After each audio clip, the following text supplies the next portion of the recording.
I sent a letter to President Biden requesting a meeting to discuss the border crisis.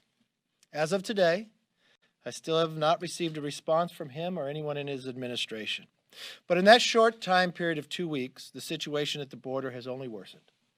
The United States now has an unprecedented 13,000 migrant children in custody. At least one migrant facility hit 729% capacity, and the mass influx shows no signs of stopping. When I toured there, I went to the El Paso facility. It was built during the Trump administration. 98,000 square feet. They said they built it so large that they would never meet capacity. That day, that Monday, they did something they didn't think they could do. They surpassed capacity for the very first time. 1,040. And what that meant was 120 Border Patrol agents who were supposed to be protecting our borders got pulled off to be in that facility. Earlier this week, when I led a trip to the border with 12 of my Republican colleagues, what we witnessed confirmed that situation is even worse than we anticipated. Now, this photo was taken 4 days ago on private land at the border. This is what a crisis looks like. This is what the president will not go see. This is what President Biden will not acknowledge. The migrant facilities are exceeding capacity and require additional manpower. The overflow is taking border security agents off the patrols and creating more security vulnerability for our country. 10% of the migrants in the facilities we toured are testing positive for COVID. And those are just those that are tested. They do not test them when they enter. While I was there, they announced they were moving 1,000 to Midland, Texas, 3,000 to the convention center in Dallas. More coming probably to your cities as well. Not only does this create a health risk for the agents, but has also sacrificed the efforts of our communities have made to stop the spread of this virus.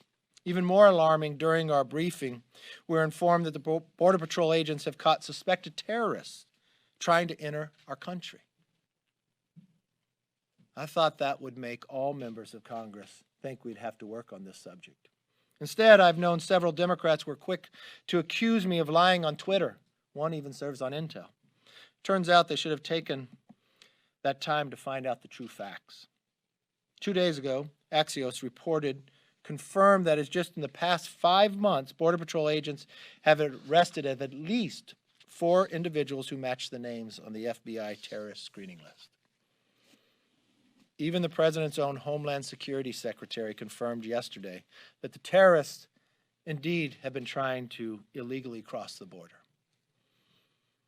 When I sat at Monument 3 discussing with the Border Patrol agents, I asked them, for which countries have you found people coming across? Yes, Mexico and Central America. But they talked of Turkey, Iran, China, Sri Lanka, and others. This should frighten every American family. Even one suspected terrorist who gets into our country is too great a risk for our country and our nation's security. We must do more to stop this historic flow of migrants trying to illegally enter our country. It begins by sending a very clear message, united message to the citizens of Mexico, Central America: do not make the dangerous journey to the United States to cross the border illegally. There are legal avenues to enter our country. Doing otherwise is a violation of our laws. Unfortunately, House Democrats are not interested in making any serious attempt to address this crisis. Today, they were voting on 2 bills that not only do nothing to address the problem, it ignores the problem, but will actually worsen the situation. During her press conference this morning, the Speaker, Pelosi, had a sign up that said, "Home is here." This is the wrong message at the wrong time.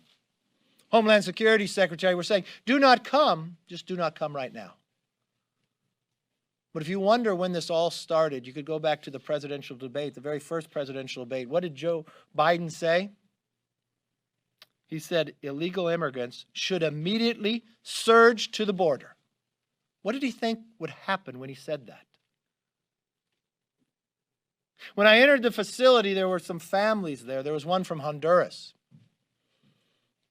Carlos Jimenez spoke to them, asked them how long the trek was, 22 days. Just read a quote from another family from Honduras, said why they made the trek, because they heard President Biden say they were welcome. They heard President Biden in a presidential campaign debate tell them illegal immigrants should immediately surge to the border. This president denies the right to even meet about it, travel to it, or acknowledge the crisis he created. Our border agents are overwhelmed, and they deserve the help of their federal government. I'm calling on to put politics aside. Let's work together for the security of our nation. That's why I sent the letter before I went to the border.